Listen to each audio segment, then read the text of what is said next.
I'm Jared Haynes, and this is Rogue Outdoors. Today I wanted to make a video that I'm sure will be controversial, but it's on why I believe people should own AR-15s. Not why people should be allowed to own, but why people should own. And the reason that I say this is I think a lot of people in America misunderstand the reasons that people would want an AR-15. A lot of people say, well, we need it for protection against the government. And if we, have another basically revolutionary war, this is the type of gun that we need. And I believe that, yes, the Founding Fathers did write the Second Amendment because, if you need to fight against your own government, you need weapons that can fight against a military force. And back in the day, that was having, ball and musket and that kind of stuff. Now it's having an AR-15 because if any military force comes against us, they're obviously going to have this and more. So you don't want to be stuck with something that's antiquated. However, that is all stuff that should be common knowledge. You should know that that's what the Second Amendment is about. What I think that many people overlook is the fact that the AR-15, as scary as it may look, and a lot of people, there's a lot of studies that have been done, and people look at the AR-15 and they go, wow, that just looks evil. It looks mean. It's actually, in my opinion, one of the most inviting guns besides a 22, just a standard 22, that you can get. And I say that because for training new shooters, there's not many guns that are as good as an AR-15. And I'm going to explain those reasons. So for one, the gun is extremely simple to take apart, put together, and show the shooter what a gun is, why it goes bang when you pull the trigger, how to clean it, how to take it apart. A lot of hunting rifles and other rifles are not like that. They're a little bit less moving parts on a bolt-action rifle maybe, but they're not as easy to see how everything works and just pop it apart and put it right back together again and still have it shoot. So teaching a shooter about what a gun is a lot easier to do on a gun like this. Customization is a lot easier on a gun like this. If I have a shooter that's got short arms, I can bring the stock in. If it's a shooter with long arms, I can put the stock out. I can move this front grip out, in. I can move the sights out and in. There's so much adjustment that can be done to easily make the gun fit that new shooter that that's a really key part. A lot of people don't think about that, and so if you go out as a new shooter and you shoot a gun that's uncomfortable for you, it kicks too much, it's your arms stretched out there too far, and you feel like it's making you feel weak and you can't hold it, you're probably not going to want to go back and do that activity again. As where with this, or any gun this platform, you can adjust it to fit that individual shooter, and if you're somebody that gives instruction, you can make this gun fit your shooter, and you can do that with a lot of people so that you can teach hopefully more and more people what guns are about, so that even if they don't own one, they're at least familiar with one, so they don't are not scared of what a gun is. Then you've got recoil. So the problem that I would say with a 22 is this: if they're fun to shoot, but they don't go very far. You're talking 100 yards is really pushing it with the 22 to be accurate. And so if somebody wants to step up to a bigger rifle caliber, something that they can shoot out a little bit farther, has more challenge to it, if they had to protect themselves, is a caliber that you would rather protect yourself with. When you go to the 223, which the bullet technically is not a whole lot bigger, I understand that, but you've got a lot more powder behind it, so it is a faster bullet, better for protecting yourself. When you go to this caliber, you get that recoil. The 22 has no recoil. When you go to the 223 or 5.56, you get recoil, enough that you can teach a new shooter what it feels like to have the gun push against you when you shoot. However, this will not hurt you. Does not matter your age, your size, anything. It's not enough kick that it will hurt you. So it builds that confidence for a shooter that may only want to hunt with a bolt-action rifle, that is going to kick definitely more than this will when you go to a hunting caliber, that this gets you used to that feel so that you're not scared, you don't jerk the trigger, and you can be more accurate when you're hunting, so that hopefully when you make that hunting shot, you don't wound the animal, but that you can make an accurate, quick killing shot so that the animal doesn't suffer and you can eat that clean meat. So that's a few reasons right there off the bat why new shooters, I believe, should have one of these. Now, a lot of people talk about scenarios for personal safety. I believe that an AR or an AR platform, I'm just going to refer to it as an AR, but an AR platform gun in the .223 or .556 caliber is very useful for self-defense. I want you to pretend that these skeets are intruders that just came inside the house. You're going to have 3 shots to shoot each one time. Shooter ready? Ready. Go!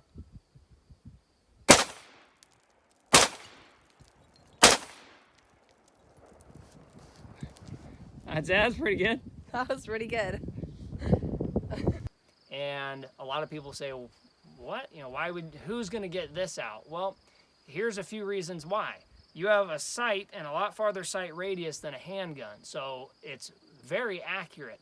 You can shoot people both close and far away at very high accuracy. Well, if I'm inside my house and I have family members inside the house sleeping somewhere, and somebody breaks in and hopefully this never happens, but have to protect myself and my family, I would very much like to have a gun that I'm extremely accurate with and that I know I'm not going to be shooting over here and accidentally twist it. This is a very accurate platform for self-protection. A good scenario of self-protection not inside the home is there was a guy, he's on his way to go to a grocery store. He carries both a handgun and inside the vehicle, he keeps an AR. And he's on his way to this grocery store and he sees a church that is being, shot, or you can replace the church with anything. There's people that are being shot by some bad guy. That bad guy happens to have a rifle. Well, this good guy stops his vehicle and instead of pulling out his handgun at 50 yards, and shooting and possibly wounding bystanders that are innocent or, victims at this point of the bad guy, the good guy gets his AR out from under the seat where he had it locked in a case and shoots the bad guy at a long distance where he was able to keep himself safe. And because he had a rifle platform, he was able to keep the bystanders safe and not accidentally shoot one of them. Now, with a handgun at something like that, that would be very, very challenging. So he's either got to get way closer or he's got to say, you know what, I might get myself hurt. I'm just not going to join and help this situation. And those victims would be there to be victimized until the police were able to show up. The other note on the police being able to show up, police are there to respond to a crime that is already happening. They're not proactive. Police are reactive in most scenarios. So somebody's speeding. Well, the police didn't catch them before they were speeding. They caught them after they were speeding. Somebody is shooting. Well, usually the police don't catch somebody before they start shooting. They catch them after they've started shooting. Because of the police not being proactive in that case and being reactive, people have to take into account that they are responsible for their own safety. Yes, the police are trained to come and do their best to keep you safe, or if you're in a bad scenario, get you out of that safety. But I heard somebody once say, the police are called when you can no longer handle your own life. And that's a good description of when the police need to be called. Medically, or something bad is happening from a bad guy and you're like, you know what, I need assistance. That's when you call the police. But with a firearm, if you are trained, which I believe everybody that owns a firearm should be trained. You need to shoot. You need to know the ins and outs of the gun. You need to know scenarios. I believe if you're going to ever carry a gun or consider using this for self-defense, whether it's a rifle, a handgun, a bow, a knife, it doesn't matter. You need to understand the laws as to when you can use a weapon, and you need to understand when you're going to get that weapon out. You need to understand just the magnitude of the situation. If you pull out a gun and somebody has a knife that they're holding up against you, you've raised the bar to where that person probably will believe in their own mind, if I don't kill this person, I am going to get killed. So you have to understand, if somebody's holding a knife trying to rob you and you decide to pull a gun, you probably just raise the bar to where they are going to have to try to kill you. And they may have in the first place. That's the point you brought a gun. I don't know. If they're willing to hold a knife to me, then they're probably willing to stab me with it. So, I'm not saying don't use the gun in that scenario. I'm saying somebody that does pull that gun out has to not be using it for show. You have to understand that if I pull it out, I have to be willing to pull the trigger. And a lot of people, I think, don't think about those scenarios, don't fully grasp that. And that's when it becomes dangerous to own a gun and not understand those scenarios. Go to if your local law enforcement agency offers any classes. I know a lot of Cabela's or Bass Pro Shops can refer you to different advocate groups, I guess you'd say, advocacy groups that will teach gun safety and scenarios. They have both men and women, or classes for each person. But I'm going to end the video with just saying an AR-15 is not a scary gun. A lot of people, look at them and I think they're just ignorant to the issue. And I think a lot of people argue about the gun thing saying, well, you're just trying to take away my magazines. You're just trying to take away my fun. And yes, these are extremely fun to shoot.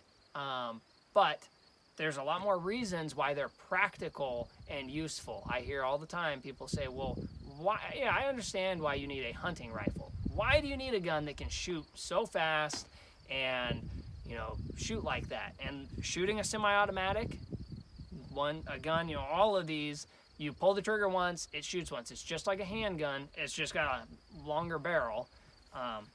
It's important to learn how that shoots and get that feel and be comfortable with that, because it is for self-protection, for fun, for teaching, and also for hunting in some scenarios. If you're hunting predator or if you're hunting like pigs, in a lot of states they've become just a nuisance to where they're tearing up crops and causing farmers lots and lots of money and damages, and they're hurting the indigenous wildlife.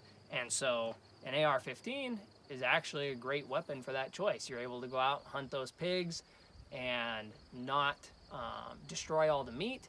And obviously there's tons and tons of pigs. That's why they've opened up the hunting in those places. And you need a lot of ammo, and you need to be able to shoot fairly quick. So that's why having a gun that holds this amount of ammo is a necessity for those scenarios. So there are actual practical hunting scenarios for a gun of this platform. There's practical teaching scenarios. There's practical self-defense scenarios. And I believe all those are valid. And I think if people were to stop being so aggressive in the way that they conveyed why they felt people should own an AR-15, hopefully the discussion would be understood better. And people that don't own firearms, or maybe have never even seen really up close an AR-15 or held one, might be invited to go to your local gun store just to see exactly what they're talking about. I believe everybody, whether you like guns or not, should go shoot an AR-15 in a safe environment at a range or at a gun shop that will properly teach you. And I believe that you should at the very least understand what you're talking about and why, what your perceptions of the gun are and if they're true or not. Hopefully you listen to this and it gives some points for people that do like AR-15s to maybe talk about to their friends or family or people that disagree with them. And if you're a person that doesn't like AR-15s, hopefully you're able to at least understand my point of view on this and what I believe a lot of Americans have as a point of view on this, and take into consideration some of the things I said, and we can talk about them. I'd love for people to put comments in the comment section, ask any questions, correct me if there's something that you believe I said is not correct. But that, this is one of my AR-15s, and it's a gun that it's pretty simple. I have open sights on it, and that's about it. I mean, a movable stock, but I practice with it a lot. I train with it a lot, and I know how to use it so that if I ever have to protect myself or for teaching other people, like you probably saw earlier in the video, I can use this gun for that purpose. And so anyways, hope you liked the video. Please like and subscribe to the channel, and I'll be putting out more content soon. Thank you.